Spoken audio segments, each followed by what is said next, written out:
akhirnya memang menyatukan Charlie dan Regina dalam sebuah mahligai rumah tangga. Sampai hari ini, keduanya menjalani pahit manisnya sebuah keluarga secara bersama. Tapi seperti apa kisah asmara mereka dahulu? Awal pertemuan waktu itu kebetulan aku ngeband di kafe. Waktu itu pergilah ke Purwokerto, akhirnya band kafe aku kan vokalnya kan aku dan 2 cewek. Waktu itu 2 cewek itu tidak bisa dikontrak di salah satu kafe di Purwokerto. Akhirnya tiba-tiba temanku, aku waktu itu ada di Cirebon, nih dikontrak di sini, kamu mau berangkat dari Bandung apa di Cirebon? Ya udah aku di Cirebon aja. Terus vokalis ceweknya siapa? Yang 2 kan nggak bisa.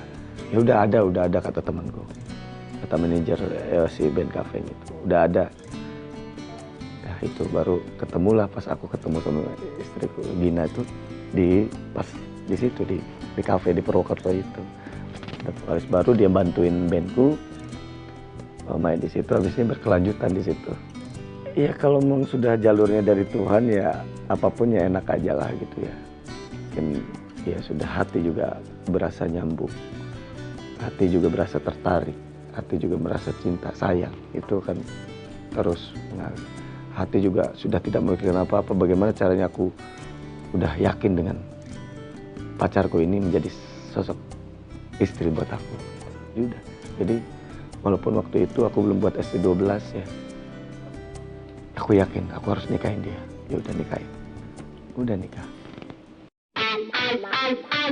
Meski dikenal handal menciptakan lagu-lagu yang romantis, menyentuh, bahkan bisa meneteskan air mata bagi penikmat lagunya, ternyata Charlie mengaku bukan sosok romantis seperti dalam lirik-lirik lagunya.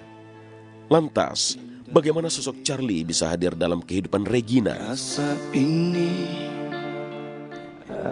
PDKT ya cari perhatian lah gitu ya. Tapi ya aku waktu itu merasa jujur aja gitu, bahwa aku suka sama dia, bahwa aku juga simpati sama dia, bahwa aku juga cinta sama dia, dan bahwa aku juga pengen menjadi seorang pacar, kekasih dia gitu. Jadi ya berbagai macam cara ya coba aku buat gitu ya tapi yang positif. Yang jelas Charlie itu sangat termotivasi ya oleh seorang Regina, istrinya. Dia orangnya baik, mengerti, mungkin banyak masukan ya untuk suami, terhadap orang tua juga baik, keluarga baik. Kalau aku sih sebenarnya bukan sosok yang romantis, cuman ya belajar untuk memberikan yang terbaik. Faktor ekonomi yang sulit ketika remaja, mungkin itulah alasan Charlie mengapa ia jauh dari hingar-bingar kehidupan dengan banyak wanita. Tapi ketika hidupnya telah berputar 180 derajat, masihkah Charlie menyimpan semua sifat itu?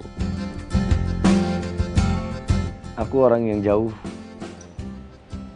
sekali dengan untuk bisa menggoda perempuan.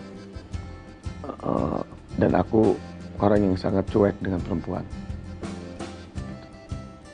Sekarang aja agak genit dikit nih. Gitu. Kalau dulu memang seperti itu. Dulu kalau tidak perempuan yang nyatain duluan aku nggak mau. Dan aku orang yang paling segan dan paling malu kalau harus nyatain duluan.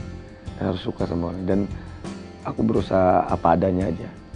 Kalau zaman dulu kan mungkin kalau laki-laki misalnya diajak ceweknya pengen nonton atau apa, gimana caranya kan nyiapin uangnya tuh. Kalau aku enggak, aku gak punya duit. Kalau seperti itu caranya, aku tidak punya spirit. Ada sisi buruknya kayak buat aku. Aku berpikir seperti itu. Jadi bagaimana aku pacaran dan seorang pacar ini menjadi spirit untuk aku nyari rezeki. Aku pengen ngasih dia. Gimana caranya? Akhirnya aku mau nggak mau harus bekerja gitu. Aku mencari jalan hidup bagaimana cara mendapat sesuatu yang baik, bisa ngasih ke pacar gitu kan. Itu akhirnya aku belajar untuk seperti itu. Ya sampai dapat istri gitu. Bukan nggak mendukung.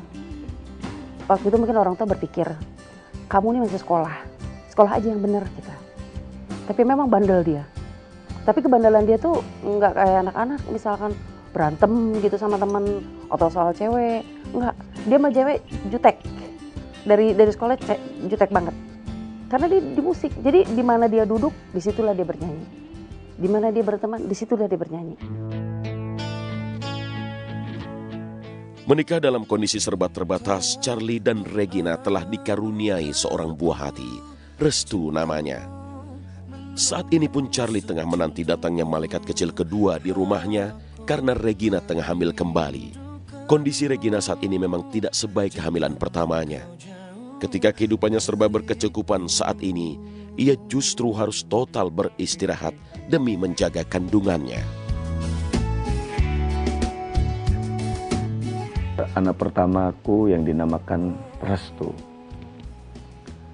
Restu itu lahir memang, waktu lahir aku memang lagi pertama kalinya aku buat ST12 dan lagi promo radio gitu. Dan aku memang ada di luar kota gitu. Jadi memang semasa hamilnya istriku juga beberapa bulan itu aku nggak bisa nemenin. Pas mau bulan terakhir juga istriku tak larikan ke Cirebon, diurus sama orang tuaku di sana, sama keluarga juga. Terus ya lahir di sana di Cirebon. Nggak tahu saat waktu itu aku lagi promo, terus subuh pagi-pagi dapat kabar dari Cirebon udah lahiran. Terus aku sujud nangis di situ. Tiba-tiba ada yang bisikin aja, Restu, aku yakin semoga ini adalah jalan yang selalu direstuin sama Tuhan, gitu loh, berpikir seperti itu. Semoga apa yang aku lakukan direstuin. Ya udah, inilah awal dikasih kepercayaan sama Tuhan untuk aku dikasih momongan, dikasih rezeki yang sangat luar biasa. Semoga inilah awal apa yang aku lakukan semua dikasih restu. Jadi aku berpikir seperti itu. Di depan Ka'bah pun sudah tidak bisa meminta apapun.